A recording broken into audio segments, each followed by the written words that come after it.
ಹಾಸನ ಜಿಲ್ಲೆಯಲ್ಲಿ ಡಿಸೆಂಬರ್ 6ನೇ ತಾರೀಕು ನಾವು ಮಾನ್ಯ ಮುಖ್ಯಮಂತ್ರಿಗಳು ಮತ್ತು ಉಪಮುಖ್ಯಮಂತ್ರಿಗಳ ನೇತೃತ್ವದಲ್ಲಿ ಕಾರ್ಯಕ್ರಮವನ್ನು ಹಮ್ಮಿಕೊಂಡಿದ್ದೇವೆ. ಹಾಸನ ಜಿಲ್ಲೆಯ ಕೆಲವು ಅಭಿವೃದ್ಧಿ ಕಾಮಗಾರಿಗಳನ್ನು ಸಮರ್ಪಣೆ ಮಾಡುವಂತಹದ್ದು. ಅದರಲ್ಲಿ ಮುಖ್ಯವಾಗಿ Hassan institute of management studies ಏನಿದೆ ಅದರಲ್ಲಿ ಸುಮಾರು ಈಗ ಇತ್ತೀಚೆಗೆ ನಾವೊಂದು 55 ಕೋಟಿ ರೂಪಾಯಿ ಅದನ್ನು ಹಿಮ್ಸ್ನ ಸೂಪರ್ ಸ್ಪೆಷಾಲಿಟಿ ಹಾಸ್ಪಿಟಲ್ನನ್ನು ಕಾರ್ಯರೂಪಕ್ಕೆ ತರೋದಕ್ಕೆ ಒಂದು 55 ಕೋಟಿ ರೂಪಾಯಿಯನ್ನು ನಾವು ಮಂಜೂರಾತಿ ಮಾಡಿಕೊಟ್ಟಿದ್ದೇವೆ. ಅದು ಒಂದು ಕಾಮಗಾರಿ. ಅದರ ಜೊತೆಗೆ ನೀರಾವರಿ ಇಲಾಖೆಯಿಂದ ಚನ್ನರಾಯಪಟ್ಟಣ ತಾಲೂಕಿನಲ್ಲಿ ಸುಮಾರು 74 ಕೋಟಿ ರೂಪಾಯಿನ ಯೋಜನೆಯನ್ನು ಮಂಜೂರು ಮಾಡಿದ್ದೇವೆ. ಅದು ಎರಡನೇದು.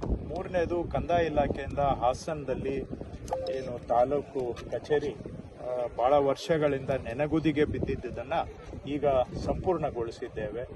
ಹಾಗೂ ಬೇರೆ ಬೇರೆ ಕೆಲವು ಮುರಾರ್ಜಿ ಶಾಲೆಗಳು, ಈ ರೀತಿಯಾಗಿ ಅನೇಕ ಅಭಿವೃದ್ಧಿ ಕಾಮಗಾರಿಗಳು, ಸುಮಾರು ಒಂದು 250 ಕೋಟಿ ರೂಪಾಯಿನ ಅಭಿವೃದ್ಧಿ ಕಾಮಗಾರಿಗಳು ಇದ್ದಾವೆ. ಅದರ ಜೊತೆಗೆ ಮುಖ್ಯವಾಗಿ ಕಂದಾಯ ಇಲಾಖೆಯಿಂದ ಸರ್ಕಾರಿ ಜಮೀನು ರೈತರಿಗೆ ದಶಕಗಳ ಹಿಂದೆ 10 ವರ್ಷಗಳ ಹಿಂದೆ ಮಂಜೂರಾಗಿದ್ದು ಇಲ್ಲಿಯವರೆಗೂ ಅವರಿಗೆ ಪಕ್ಕಾ ಪೋಡಿಯಾಗದೆ, ಪಕ್ಕಾ ದಾಖಲೆಗಳಾಗದೆ ಅವರು ಜನ ಕಚೇರಿಯಿಂದ ಕಚೇರಿಗೆ ಅಲೆಯುವಂತಹದ್ದು ವ್ಯವಸ್ಥೆ ಇತ್ತು. ಇದಕ್ಕೆ ಸಂಪೂರ್ಣ ವಿರಾಮ ಆಡಿ ಜನಗಳ ಮನೆ ಬಾಗಿಲಿಗೆ ಕಂದಾಯ ಇಲಾಖೆ ಹೋಗಿ ಅವರಿಗೆ ಪಕ್ಕಾ ಪೋಡಿಯನ್ನು ಮಾಡಿಕೊಟ್ಟು ಅವರ ಜಮೀನಿನ ಮಾಲೀಕತ್ವಕ್ಕೆ ಒಂದು ಗ್ಯಾರಂಟಿ ಕೊಡಬೇಕು ಅಂತ ಹೇಳಿ ರಾಜ್ಯಾದ್ಯಂತ ಅಭಿಯಾನವನ್ನು ನಡೆಸ್ತಾ ಇದ್ದೇವೆ. ಅದನ್ನು ಹಾಸನದಲ್ಲೂ ನಡೆಸ್ತಾ ಇದ್ದೇವೆ. ಹಿಂದಿನ ಸರ್ಕಾರದ 5 ವರ್ಷದಲ್ಲಿ ಇಡೀ ರಾಜ್ಯದಲ್ಲಿ ಕೇವಲ 8,000 ಮಾತ್ರ ಪೋಡಿ ಪ್ರಕರಣಗಳನ್ನು ದುರಸ್ತಿ ಮಾಡಲಾಗಿತ್ತು.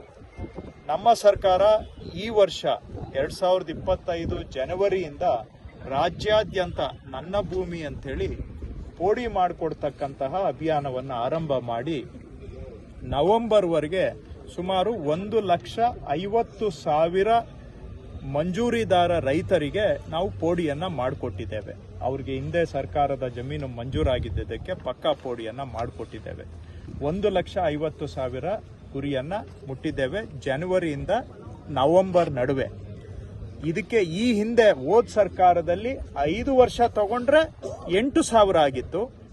ನಾವು ಜನವರಿಯಿಂದ ನವೆಂಬರ್ 11 ತಿಂಗಳಲ್ಲಿ 1,50,000 ಕೇಸನ್ನು ಅಳತೆ ಮಾಡಿದ್ದೇವೆ. ಅದೇ ಹಾಸನ ಜಿಲ್ಲೆಯಲ್ಲಿ ನಾವು ಈಗಾಗಲೇ ಸುಮಾರು 15,000 ಜಮೀನುಗಳನ್ನು ಅಳತೆ ಮಾಡಿದ್ದೇವೆ. ಒಟ್ಟು ಈಗ ಹಾಸನ ಜಿಲ್ಲೆಯಲ್ಲಿ ಸುಮಾರು ಒಂದು 24,000 ಮಂಜೂರಿದಾರ ರೈತರಿಗೆ ಪೋಡಿ ಮಾಡತಕ್ಕಂತಹ ಕಾರ್ಯಕ್ರಮವನ್ನು ಕೈಗೆತ್ತಿಕೊಂಡು ಅದರಲ್ಲಿ 15,000 ರೈತರದ್ದನ್ನು ಈಗಾಗಲೇ ಅಳತೆಗೆ ನಾವು ಮಾಡಿದ್ದೇವೆ.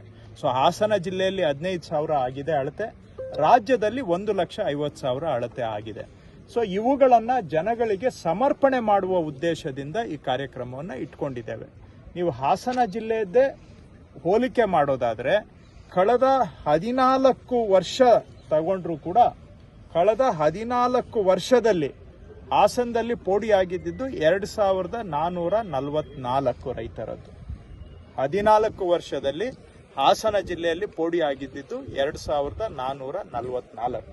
ಇವೆಲ್ಲ ರೈತರಿಗೆ ಮಂಜೂರಾಗಿದ್ದು ಯಾವಾಗ ಅಂದರೆ 1960ನೇ ಇಸ್ವಿ, 70, 80, 90, 2000 ಇಸ್ವಿಯಲ್ಲಿ ಮಂಜೂರಾಗಿದ್ದಂಥ ಜಮೀನುಗಳು ಇಲ್ಲಿವರೆಗೂ ಕೂಡ ಪೋಡಿ ಆಗದೆ ಜನ ಮನೆಯಿಂದ ಕಚೇರಿಯಿಂದ ಕಚೇರಿಗೆ ಅಲಿಯುವಂಥ ಪರಿಸ್ಥಿತಿ ಇತ್ತು.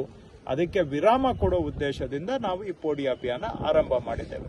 14 ವರ್ಷದಲ್ಲಿ 2,444 ಆದರೆ ನಾವು ಈ ಒಂದು ವರ್ಷದಲ್ಲಿ 15,000 ಜಮೀನುಗಳನ್ನು ಈಗ ಅಳತೆ ಮಾಡಿದ್ದೇವೆ.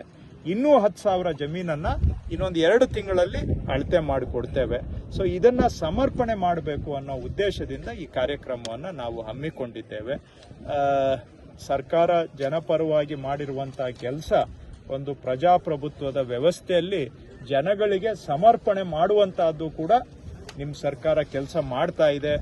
ಇದು ಹಿಂದಿನ 16 ದಶಕಗಳಿಂದ ಆಗದೇ ಇರುವಂಥ ಕೆಲಸವನ್ನು ನಾವು ನಿಮ್ಮ ಮನೆ ಬಾಗಿಲಿಗೆ ಬಂದು ಮಾಡಿಕೊಡ್ತಾ ಇದ್ದೇವೆ. ಹಿಂದೆ ಒಂದು ಪೋಡಿ ದುರಸ್ತಿ ಆಗಬೇಕಂದ್ರೆ ಕಚೇರಿಗಳಿಗೆ ಅಲಿಯೋದು ಅಷ್ಟೇ ಅಲ್ಲ, ಮಧ್ಯವರ್ತಿಗಳ ಹಾವಳಿಗೆ ಸಿಕ್ಕಾಕೊಂಡು ಒಬ್ಬೊಬ್ಬ ರೈತರು ಕೂಡ ಲಕ್ಷಾಂತರ ರೂಪಾಯಿ ಕಳ್ಕೊಂಡಿದ್ದಾರೆ ಮಧ್ಯವರ್ತಿಗಳಿಗೆ. ಅಂತ ಅದನ್ನ ತಪ್ಪಿಸಿ ಇವತ್ತು ನಮ್ಮ ಇಲಾಖೆನೆ ನೇರವಾಗಿ ರೈತರ ಜಮೀನ್ಗೆ ಹೋಗಿ ಪೋಡಿ ಮಾಡ್ತಾ ಇದ್ದೇವೆ.